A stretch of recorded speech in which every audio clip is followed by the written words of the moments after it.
I remember very early on I came to you, maybe it was after the first person or the second person after me, and we had these incredible results.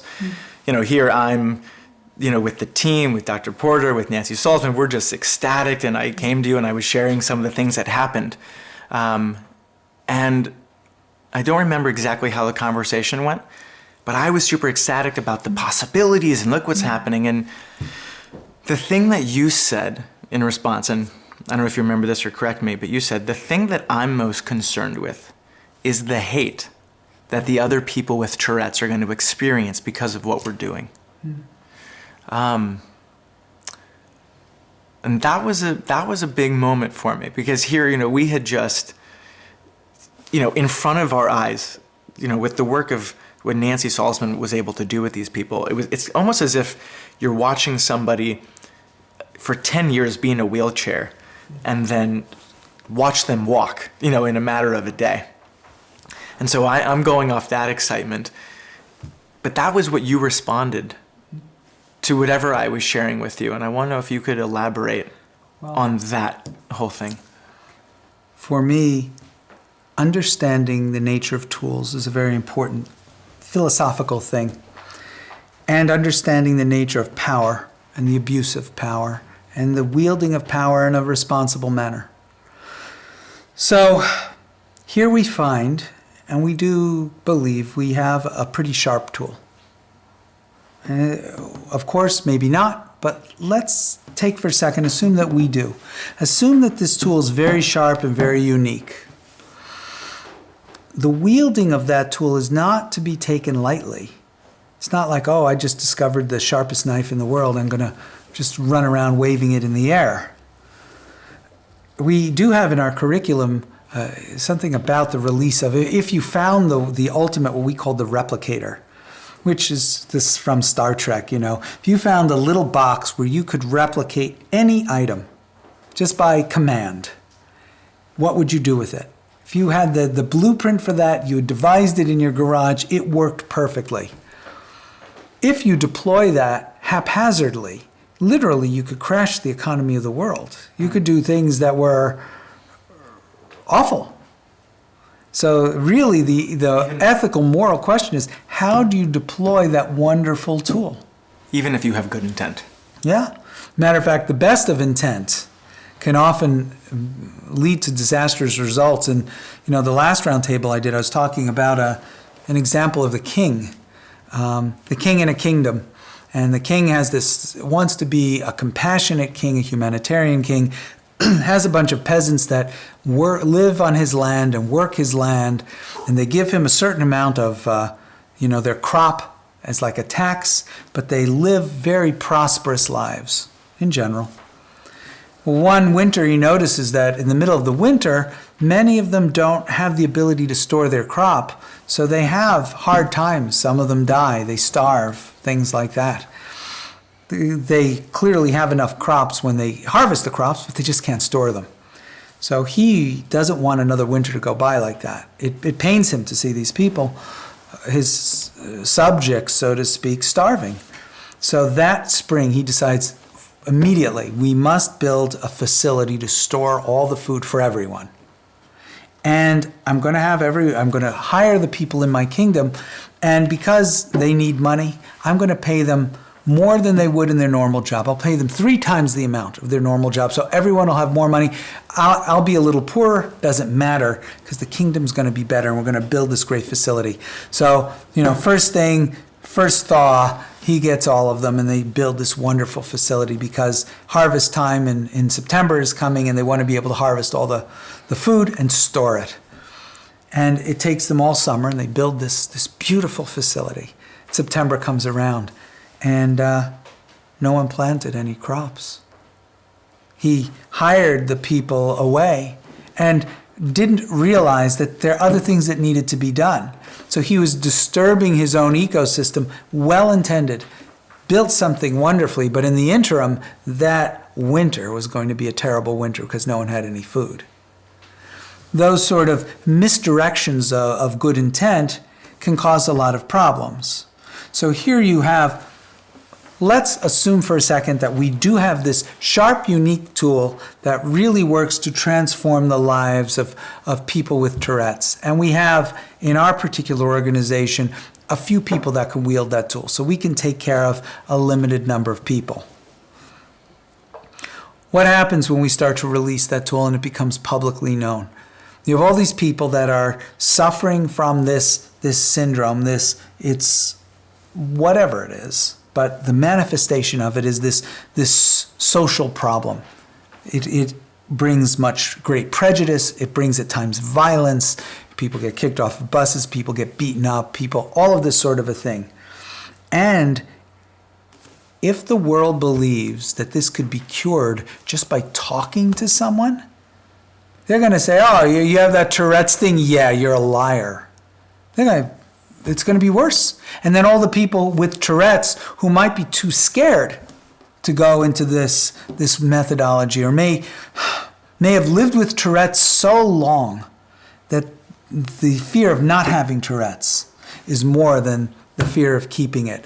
Even in some scriptures, in like ancient yogic scriptures, they talk about even people who've become highly self-aware and liberated. They're like a bird in a cage. You have a bird that lives in a cage for 30 years, and when the door is finally thrown open, the bird is reluctant to leave. The security, the familiarity, the patterns of the cage. So even the liberated soul may have reluctance in, leaving the body or things like that.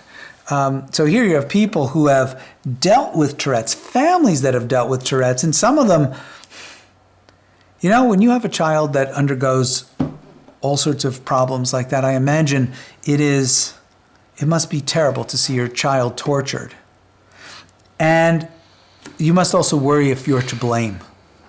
And a lot of people are in the blame model, where someone has to be to blame.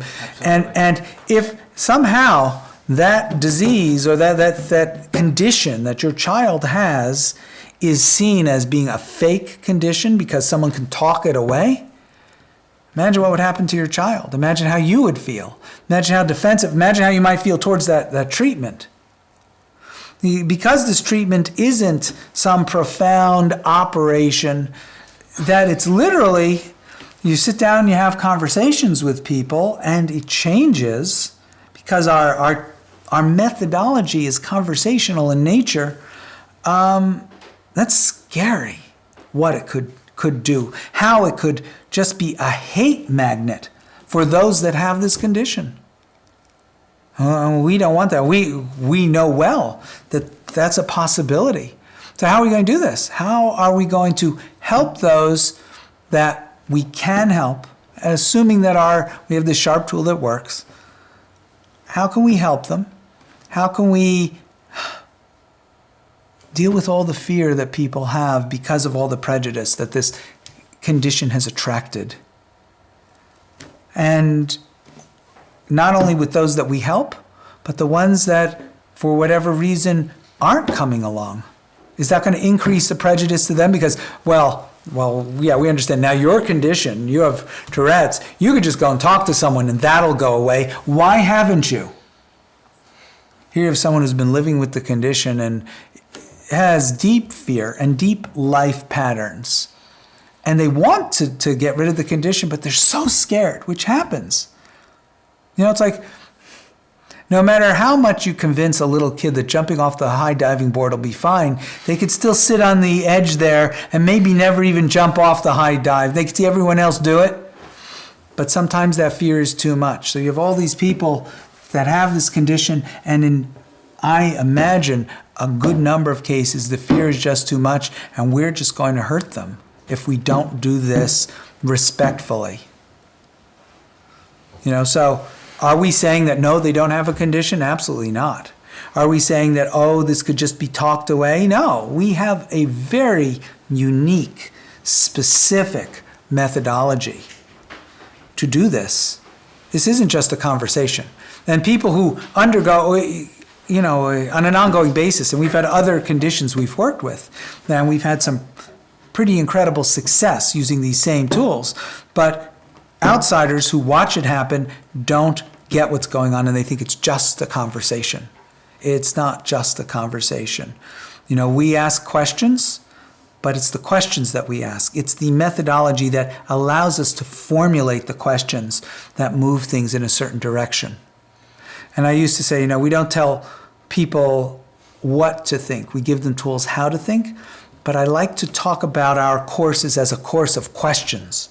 We ask good questions. And this prejudice is of real concern. I've had some prejudice in my life. I've met people who've had tremendous prejudice in their life, tremendous adversity, tremendous hate. With any innovation, there's so much fear in the world. Innovations do bring hate. I welcome skepticism. I'm very sad about hate. Yes. We are doing good, and there are effects. I just know that moment, I didn't know you that well before the Tourette's project started, but I had heard so many things about you. I had heard that you were very compassionate, you were a humanitarian, all these things. But I think it was in that moment it really came to life. And, even though we were, this happened, and then it's like, oh my God, we could go save the world, which may or may not be true. I know the feeling. That was the first thing that you said to me. Mm-hmm. So thank you for elaborating on that. Do you mind if I ask you a few more? Ask. Yeah, sure. Clearly, we've seen the effects on people with Tourette syndrome. Mm-hmm. One thing that when I was younger, I lived with Tourette's, and I was given the diagnosis. One psychiatrist at one point said, look, Tourette syndrome is the mother disorder. And then with Tourette syndrome, it's actually a sad thing. They call it a comorbid disorder, or comorbidity, meaning not only do you just have one monster to deal with, that you have many other things. It could be OCD, ADD, ADHD, social anxiety, many other things. If this is just hypothetical, but if you've seen these results and you have an understanding of what these tools can do with Tourette syndrome, what do you hypothesize is possible for other neurological disorders, psychiatric disorders, other things that are in that wheelhouse? Because I know we've also have seen results with OCD as well. I think that a lot of people could have much more happy, productive, prosperous lives with whatever neurology they have. Whether the manifestations of that neurology will be completely removed or not, I don't know. I know that someone who is in the worst of circumstances, they're strapped down and being tortured to death. Some of them are in absolute suffering, and some of them, there's some very rare individuals who seem to be, transcendent of the physical pain. There's I think it's a Gaelic saint or something like that. And the man, they have him apparently, and they're roasting him over fire. They have him in between these two grids, and they're trying to get some confession or something from him. And they ask him, so what do you have to say? And he says, this side's done, turn me over. That sort of a thing. And although there's a defiance to that, it also illustrates the point, for some people, and you have I think in 1967 it was, where you had the monk sit down and they poured gasoline and he lit himself and burned for a principle. There are people who have that incredible joy over the circumstances of their neurology and their body. To develop a higher state of joy and a higher state of self-awareness, that's a great way to go. Even if someone has some incredibly rough neurology, they can't, and I don't know, there are certainly physical things in the world that may not be able to be changed, at least in our lifetimes. But what I do believe is, with people, for many, many people, we can help them experience more joy. So this whole coterie of comorbid conditions or whatever, we have evidence that a lot of those conditions, those measurables, can go away. We also have evidence that even if those measurables can't go away, the person that has no arms and no legs, we're not going to make that condition go away. It's other people's fields, regenerative medicine, all that sort of a thing. But with whatever they have, they'll be more joyful, I think. At least that's what our objective is. So I think we can work in many different fields. There are things where we seem to get consistent results. We haven't measured them as tightly as Tourette's, and it's not as specific a thing. But all of those things, although useful and practical, are secondary to people having a greater sense of joy. So, yeah, I think things like OCD, migraine headaches, even certain fertility things, maybe fatigue things, who knows, attention deficit disorder things, autism, who knows. We may have some positive effects on those things. But ideally, even if we don't have positive effects on the effects themselves, that the person experiences their life more deeply and with more joy. I do share that with people, whether it's someone with Tourette syndrome or someone of a related thing comes to me and says, hey, well, can you help me get rid of this? I say, look, I don't know if the course or the tools can ultimately help you get rid of the tics. And this is actually what I say to the participants, before they come. I say, even if your tics don't go down, we can help you change your experience of the tics. Right. And your joy or just how you feel about yourself, which I think in the end, yes, is more important ultimately. And in the end, I know it's going to be trite, but I really believe it. I think in doing that, we leave the world a better place than before we do it. And whether, as an organization, we come or go, stay for a long time or we disappear, I like to think that our work, that we leave the world better than the way we find it, the way we come to it. So we want to touch people's lives in that way. And it's, we have our failures and we have our bad failures. But for the most part, and with our anonymous surveys, it really seems to be a real preponderance of I am looking at it, the anonymous surveys, and looking at what they say they experience with our product anonymously, what we do. I'm overjoyed. It's better than I expected. I couldn't want it to be that good. And do we have people that don't like what we do? Absolutely. I would say it's about 1 out of 20, 1 out of 30 who really don't have a good experience with us. And we fail. A lot of times it has nothing to do with them. A lot of times we just screw up, fail, do something, and we try to be better. And those are the reports that we get that we value the most because they allow us to be self-critical and try to be better. But I also do believe no matter how good we think our product is, there'll always be people that it just won't be for, Not all people like vanilla. Not all people like vanilla or chocolate, So I think we're vanilla. I think we're strong vanilla, whatever that is. I don't know, or peanut butter maybe. So there'll always be people who, no fault of theirs. Sometimes there's maybe their fault. Certainly a lot of times it's our fault that they don't like us. But then there are certainly times where there's just no fit. Both of us are really doing well. We just don't do well together.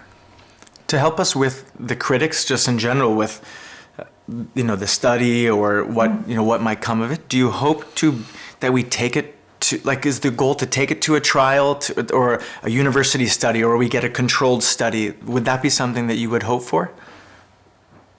It's interesting. I would ask in some ways what the purpose is. There's a certain degree of pressure to do a type of study now. And, once we get 10 cases done and a thorough analysis, which I've looked at a lot of things, and it's interesting. It may warrant a study, but my concern is what impact will that study have? And we have to figure out the best way to have the minimum negative impact on the Tourette's population that's already undergone enough prejudice, enough hardship. We don't want to add to that just because we have some sort of success and we start to wave a banner. We want to do it mindfully, step by step, not rush into it, not be overzealous in order to have, bad effects on the other side.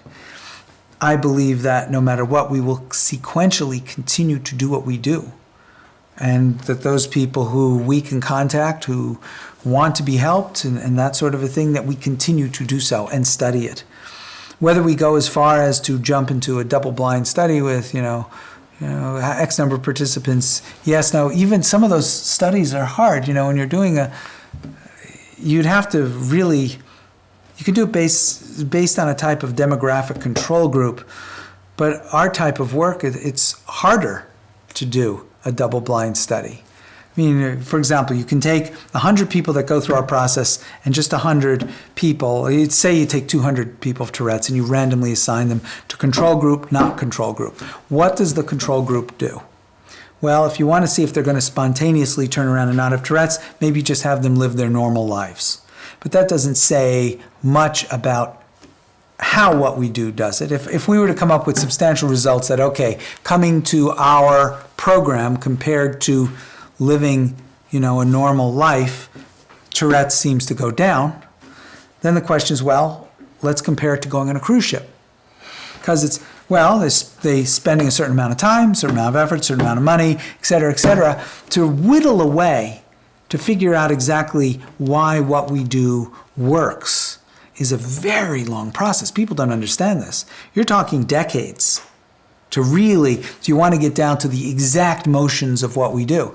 Imagine just comparing us to therapy, right? And there's also moral and ethics. How do you make it double blind? How do you know if you're a therapist, if you're in a double blind study, it means you don't know if you're administering the thing or not. So how could you not know if you're doing rational inquiry or not? So we can't do a double-blind study that way. We have to do it other ways, And so there are all of these inherent difficulties in designing a study to illustrate very much specifically. I think if we took two groups, a control group that just left normal lives and a control group that went and did our thing, you would show that the group that went and did our thing would have better results. But that doesn't say that group could go and do anything, because the act of a person saying, something, I'm going to get up and do something about this, that might be enough. So there's all these confounding variables that are very difficult to deal with. So, there are a lot of issues with it. And while we're doing this game of verification or whatever, what's happening in the outside world to the rest of the people? What's happening, So I'm for going forward in a very mindful fashion. I'm for helping as many people as we can. If we were to help a whole bunch of people and, for the rest of our lives we were seen as, you actually didn't do anything, they would have done it anyway by themselves. What's important is that all those people don't have the Tourette's anymore, feel they have better lives. I believe our product is effective. I believe, at least from the people who go through it, the anonymous surveys illustrate, the people who go through it believe it's effective for them. I think we see a lot of measurables that change with our program. We, examine the big five psychologically. We have some incredible results over the big five psychologically with a number of our products, a number of our intensives that are exceedingly positive, with good large cohorts, with very strong results. Incredible things. So I believe we're doing good work. I believe we will continue. We've been studying it for 10 years. We will continue to study it, measuring it every way we can. And we will progress forward with Tourette's. I'm not sure how large we want to go, how quickly. There are very many people out there. There are a lot of people who are very good-intentioned individuals who either have Tourette's or are working within the Tourette's field that may inadvertently feel threatened by us. And it's not our intent. So it may be that we exercise a little bit less hubris in our belief in ourselves. and go forth. I know I have failed there.